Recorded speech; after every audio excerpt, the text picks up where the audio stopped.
Hi. Again, you're watching this because I'm not at school. Yeah, no. Stupid children, their illnesses, I don't get it. My son's just been running a fever and has been sleepy all day. I gotta take him to the doctor. So I'm really sorry about ditching out on you yet again for a sick child. I really need to do something about these children. They make me crazy. Sorry. So, in any case, we're going to talk about work from varying forces. I'm going to actually collect your homework. No, you didn't have homework. So, I'm going to collect today's homework tomorrow along with your take-home quiz, just in case you've forgotten. In terms of work, we're going to talk about work from varying forces, as the calendar says. Your sub has surely handed out the calendar by now, so you know what it is about. From varying forces.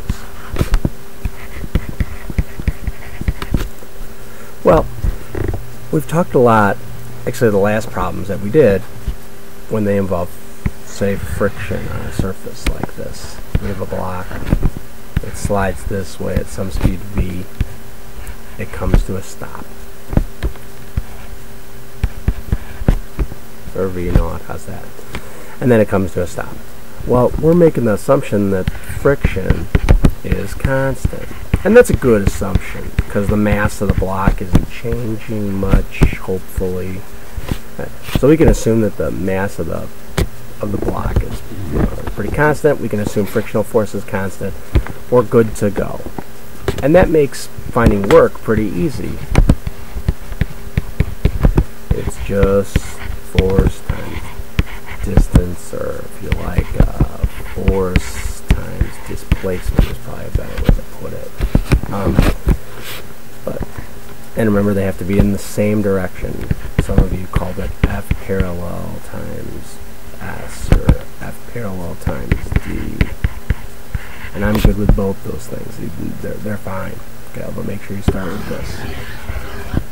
But I want to point out that a lot of forces, like the force due to gravity, the Earth's pull on objects, and friction, those forces are constant. But if you take a rubber band and stretch it, it's not constant. So, to deal with those, we are going to need some calculus. Forces that vary with position.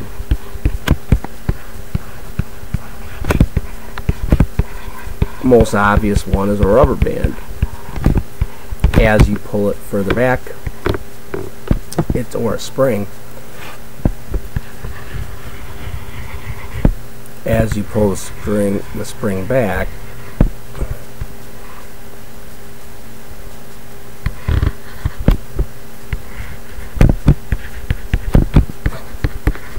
we know that the second force is going to be bigger than F1.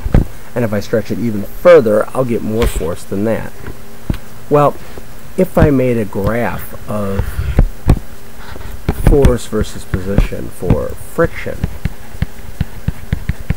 it'd be pretty easy. Just go dun dun dun dun dun dun dun dun dun dun dun until eventually, they get to the end of that. Well, if we're taking the force times the displacement, in this case we're taking force times x. What we're really doing is we're taking the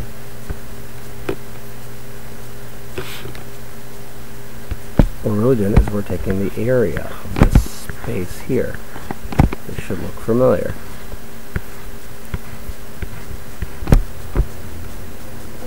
You'll probably remember from last year, or from Physics Accelerated, or Physics 2, that we said that for a spring that obeys Hooke's law,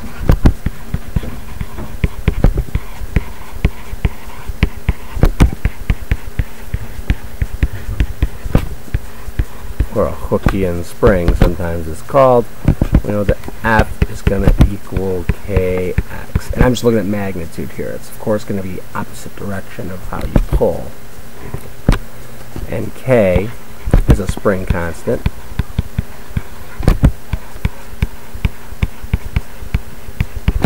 The units for it are newtons per meter. And it's going to tell you for every however many meters there are, how many newtons you're going to get. It's just a ratio. So in this case, if I were going to make a graph of it, it would look like this. Well, you probably remember that that I have to do work to actually make that happen. To actually make the spring stretched out. And the amount of work that I did initially is going to be small, and then I'm going to need more, and more, and more, and more. So I'm going to have to make little bitty spots here, little bitty lines that go up.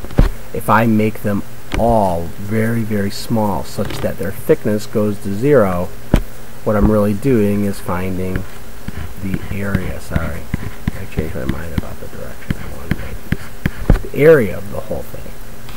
So in this case, it would be the work done to stretch the spring at distance x would be 1/2 base times height, which would be 1/2 force times x. 1/2. We saw that the force is kx times x. 1/2 kx squared. That should look familiar to you as the potential energy of a spring that has a spring constant of k. Well, we can generalize that for shapes of any sort of force. So if I have any force, no matter what it does, if I know the name of the function, all I have to do is be able to find the area.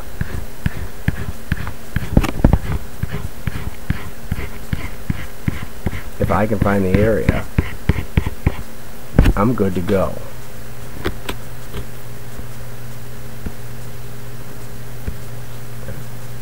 And what is the best tool for finding the area under the curve? Well, first I should write that. So the work is the area under the line on a force versus position graph.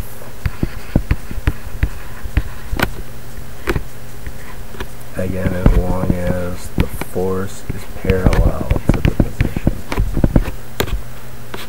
So, our tool for finding that, for finding area under the curve, the best tool, best mathematical tool we have,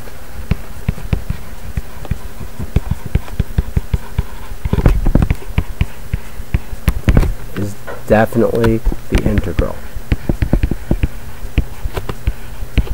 So instead of saying just force times the displacement, that works great if force is constant. But to add up all those little bits, all those little bits of little distances and forces, what we're going to do is call it f dot dx from x1 to x2. This is the definition of work. Good. That is exactly what we want. And this is a big deal. My advice is write this every time that you have to solve a work problem, like in the free response, even if you think that the force is constant or something like that. This is an important thing to write. That kind of first principle is the one they're going to actually look for, more than just popping things into the equation. So that's going to be your best mathematical tool. And if you look, this works for the Hookean spring really easily.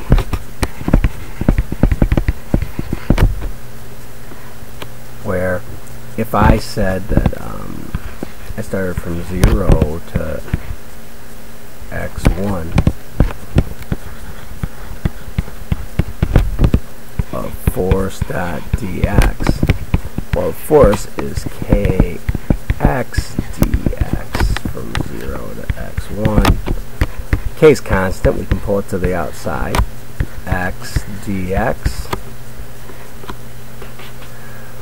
And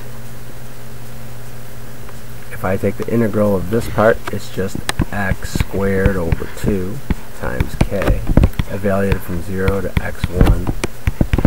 It's going to be 1/2 kx1 squared. And again, I'm making the I think I can make the assumption pretty straightforwardly that when this is 0, that the work done at that point is 0, as the force is 0. So we're in good shape. You can do that for any kind of function. If they give you a function for force or a function for acceleration, you can clearly use this stuff to solve it. And there are about 1 million problems. But right now, I'm going to go ahead and make a second video to explain those problems.